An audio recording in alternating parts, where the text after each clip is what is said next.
do we know what the support ratio is in favor of regulation?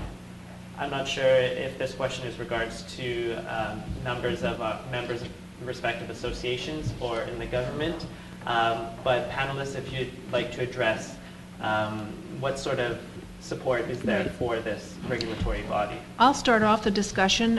In terms of public support, we did a survey in 2009, and we checked out the general public support with respect to regulation for the medical radiation technologists and the medical laboratory technologists.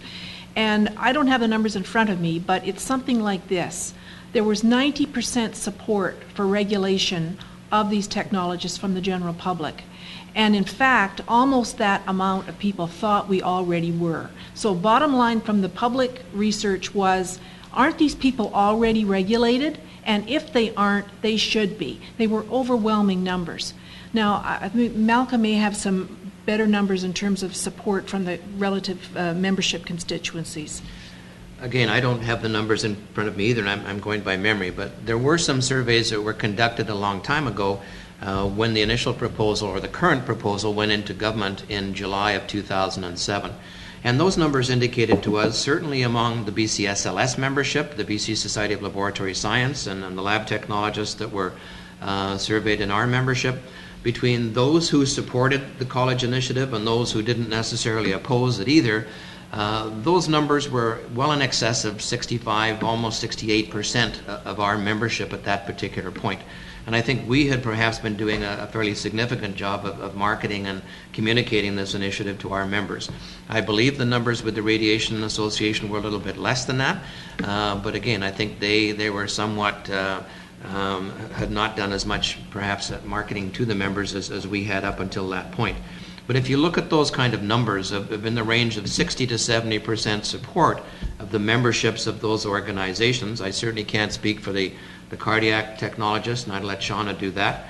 The ultrasonographers who have since joined this initiative as of this past weekend held a vote at their annual general meeting. And if I recall correctly, I think the numbers in support 85%. Were 85% of their members supported moving ahead with the college. So by the time you start to put all of those numbers in place, there's a significant majority of members of our organizations who either support or don't necessarily oppose the establishment of a regulatory college in British Columbia. And I think those numbers are pretty significant. And you add that to the public support that is out there. And the third thing that we're now starting to see, as Darlene mentioned, we've had a consultant working with us over the last few weeks and months to identify any potential barriers that might be out there. And what we're seeing is that support is not only among the public and among our own members for moving ahead, but it's also among other stakeholders who are critically important to this initiative. We are getting the support of the College of Physicians and Surgeons.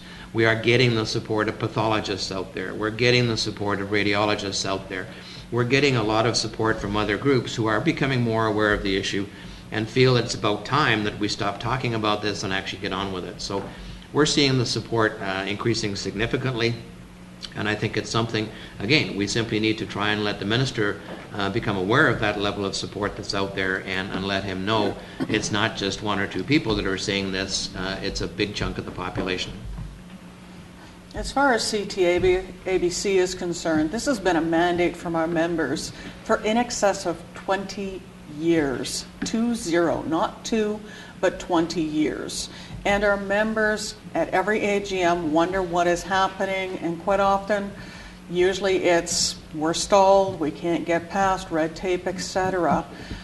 And this is the first time where I think our members are collectively holding their breath with a positive anticipation, because it would seem we're getting smarter at trying to look at how we can address those. By hiring this consultant, we've been able to figure out the correct pathway maybe to be able to get something moving forward. We have been able to contact stakeholders and industry out there to say, what are you thinking? And the feedback we are all getting is positive. People that initially are maybe a little on the negative side, once they actually hear the other side of what we're wanting to present and why we're wanting to go forward with this, have actually done a 180 and said, you know what, this is the correct thing to do. So I think we're very positively optimistic as to where this is going to lead, and I'm hoping that in the next few months we'll be able to announce that yes, we are moving ahead and plans are being put in place.